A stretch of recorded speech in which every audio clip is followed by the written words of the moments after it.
Alabado sea Jesucristo y María Inmaculada. Bienvenidos a este 10º domingo del tiempo ordinario. Vamos a leer del Evangelio de San Marcos, capítulo 3, versículo 20 al 35. En el capítulo anterior se narra la llamada de los 12, con Judas Iscariote mencionado al final como el que luego lo traicionó. Esta nota temprana en el Evangelio es significativa, porque Judas siguió a Jesús, vio sus milagros, lo escuchó, y sin embargo lo traicionó. Todos, incluidos sus seguidores, corremos el riesgo de traicionar a Jesús si no lo entendemos bien. Seguir a Jesús requiere no solamente escucharlo o seguirlo. Seguir a Jesús requiere asimilar su forma de pensar, ponernos la mente de Cristo para actuar como Cristo. De lo contrario, corremos el mismo riesgo de no entenderlo, al igual que aquellos que se oponen a él. Versículo 20. Entró en una casa y de nuevo se reunió una multitud, tanto que no podían ni comer. Jesús se mueve de la sinagoga, el lugar del culto para los judíos, a una casa. ¿A cuál casa? A su casa. Es la primera vez y única vez que escuchamos que Jesús entra en su casa. ¿Y en la casa qué es? Es el hogar, es donde vive la gente, es un lugar de compartir, es donde somos familia. Los miembros de la familia se reúnen, comparten el pan, la vida, el esfuerzo, los afectos. Aquí es donde se descansa del trabajo, aquí es donde podemos estar a gusto con Dios y con uno y con el otro. La casa representa la iglesia, que está formada por aquellos que están dentro y escuchan para asimilarse a Jesús, y no por la multitud que se queda fuera. Se reunió una multitud. La presencia de la multitud es ciertamente un signo del éxito del ministerio de Jesús, pero también es su límite, ya que la multitud viene solo porque tiene necesidades físicas. Jesús busca seguidores que se separen de la multitud, que no sean como los demás. Quiere seguidores que estén dispuestos no solamente a recibir, sino a dejarse transformar por lo que reciben, asimilarse a Jesús. Todavía hay una multitud afuera, tanto que no podían ni comer. ¿Qué significa comer? Significa vivir, y lo que te sustenta es el pan. En los próximos capítulos descubriremos que el pan es la Eucaristía, y que Jesús es el pan bajado del cielo. Él es la Sagrada Eucaristía. Es hacer la voluntad de Dios lo que realmente lo que nos sostiene. Versículo 21. Entonces sus familiares, al oír esto, salieron a buscarlo. De hecho, dijeron, está fuera de sí. En otras palabras, está loco. ¿Qué sintieron sus familiares que los hizo ir a buscar a Jesús? El texto originario incluso dice que fueron a capturar a Jesús. El verbo capturar en griego, krateo, es el mismo verbo que el evangelista Marcos usa para la captura de Juan el Bautista a manos de Herodes en el capítulo 6 y para la captura de Jesús en el capítulo 14. ¿Por qué estaban tan preocupados sus familiares que lo consideraron fuera de sí o fuera de onda? No solo sus enemigos, sino ahora también su propia familia estaba contra Jesús. Entonces sus familiares, ¿quiénes son los familiares? En el versículo 31 nos dice que es su madre y sus hermanos. En la cultura hebrea, la palabra hermanos significa también sus primos. Y el texto termina diciendo, he aquí mi madre y mis hermanos, porque cualquiera que haga la voluntad de Dios, ese es mi hermano, mi hermana y mi madre. Esto indica que ser familiares, o sea, los íntimos de Jesús, no depende de la sangre o de derechos. Uno se convierte en familiar imitando a Jesús. Se convierte en íntimo asimilando a Jesús y siendo como Jesús, pensando y actuando como Jesús, parecernos a Jesús, hacer la voluntad de Dios y escuchar su palabra. En el capítulo 3, Marco nos muestra que Jesús no tenía ningún problema con los pecadores, con los incrédulos o con las personas fuera de la ley, pero sí se afrentó en oposición significativa de los representantes más altos de las instituciones religiosas y políticas, quienes acusan a Jesús de ser un blasfema. El evangelista muestra una clara incompatibilidad entre Jesús y la institución religiosa que representan diferentes maneras de relacionarse con Dios.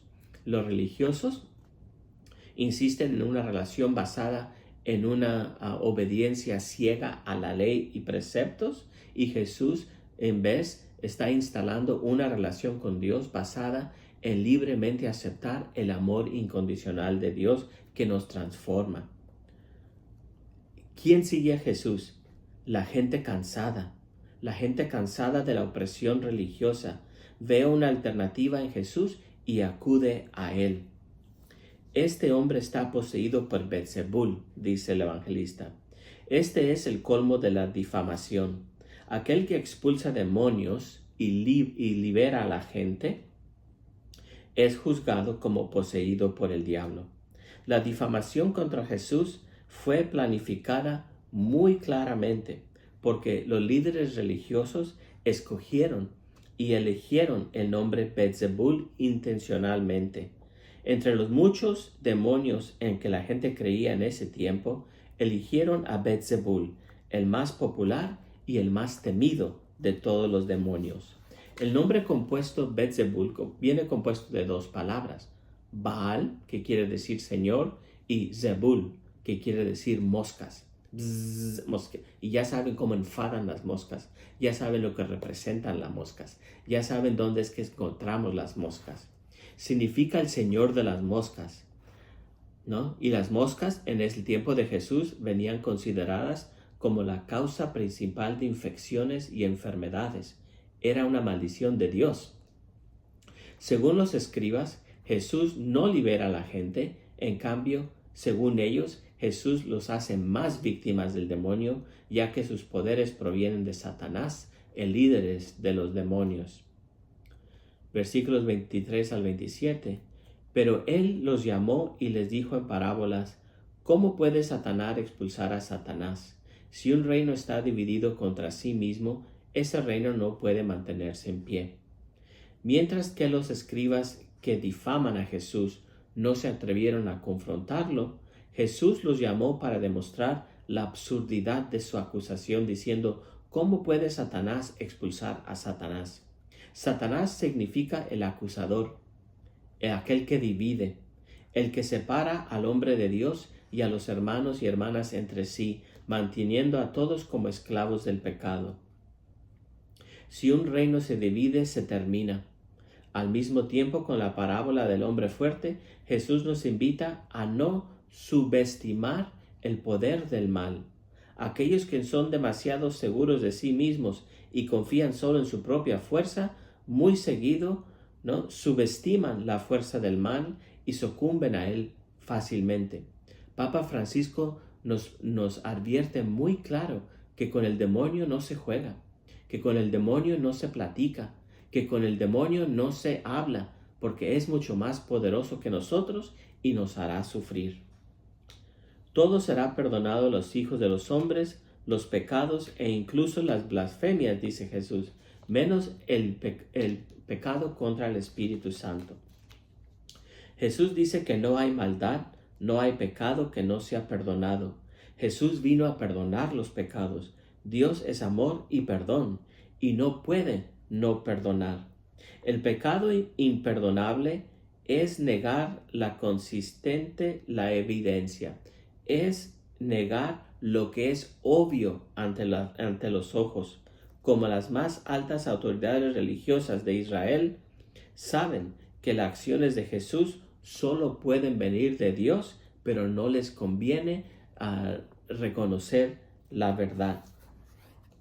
Ya el profeta Isaías en el capítulo 5:20 dice: «Ay de aquellos que llaman al mal bien y al bien mal, que cambian las tinieblas por la luz y la luz por las tinieblas, que cambian lo amargo por lo dulce y lo dulce por el amargo». Para no aceptar que están equivocados, se niegan a reconocer que Jesús libera del mal y en cambio afirman que su obra es diabólica. Y esta es la verdadera blasfemia contra el Espíritu Santo. La ignorancia o la fragilidad serán perdonadas, pero no declarar que las acciones de Jesús tienen que ver, pero no declarar que las acciones de Jesús que tienen el poder de Dios son obra del diablo. Esto es el resultado de una mala fe. Para el evangelista, los verdaderamente diabólicos poseídos por el espíritu impuro son los representantes de la institución religiosa porque, pongan atención a esto, especialmente cuando escuchamos a los políticos hablar de este día, porque mentir sabiendo que estás mintiendo es diabólico. ¿Cómo se aplica este evangelio hacia nosotros? En nuestro mundo de hoy enfrentamos numerosas formas de opresión, división y falsedad. El llamado de este pasaje del evangelio es mantenernos firmes en la verdad de Cristo, reconocer la naturaleza insidiosa del mal y confiar en el poder y en el amor y en el perdón de Dios. Ningún pecado es demasiado grande para ser perdonado y ninguna persona está fuera del alcance de la gracia de Dios. Comprometámonos, por tanto, de nuevo a ser verdaderos discípulos de Jesús, esforzándonos a hacer la voluntad de Dios en todas las cosas, buscar la unidad y la reconciliación, que seamos contados entre aquellos a quien Jesús llama su madre, su hermano, su hermana, no por derecho de nacimiento, sino por nuestra fe constante y nuestro compromiso inquebrantable a sus enseñanzas. Dios los bendiga.